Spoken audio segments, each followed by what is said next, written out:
Dans la nuit de vendredi à samedi, le personnel médical charge un corps dans ce véhicule garé à proximité de la prison de Guayas, connue pour ses nombreuses violences meurtrières. C'est ici que 6 détenus colombiens, et pas n'importe lesquels, ont été tués, officiellement lors de troubles. Selon les autorités pénitentiaires, les cadavres de 6 hommes ont été retrouvés pendus dans le pavillon 7 de la prison, alors qu'ils étaient détenus dans un autre pavillon. Ils n'auraient pas été torturés physiquement et n'auraient pas lutté avant leur pendaison. En visite à New York, le président équatorien Guillermo Lasso devait se rendre en Corée du Sud. Il vient d'annuler son déplacement. Suite aux 6 crimes survenus au centre de privation de liberté numéro 1 à Guayaquil, j'ai ordonné la convocation immédiate d'un cabinet de sécurité. Dans les prochaines heures, je retournerai en Équateur pour faire face à cette urgence. Ni complicité, ni dissimulation. La vérité sera connue.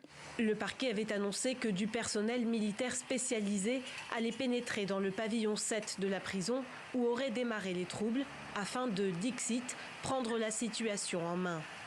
Les détenus retrouvés morts avaient tous été inculpés pour l'assassinat le 9 août du candidat à la présidentielle, le centriste Fernando Villavicencio. À 59 ans, deuxième dans les sondages, il est assassiné par balle à la fin d'un meeting organisé dans un gymnase du nord de la capitale. Les témoins présents décrivent une scène d'horreur. Le parquet fait état de 9 blessés, dont une candidate à l'Assemblée et 2 policiers. Le soir même, le gang Los Lobos revendique l'assassinat. La semaine précédente, Fernando Villavicencio avait défié publiquement les narcotrafiquants. Que les tueurs à gages viennent, que les extorqueurs viennent.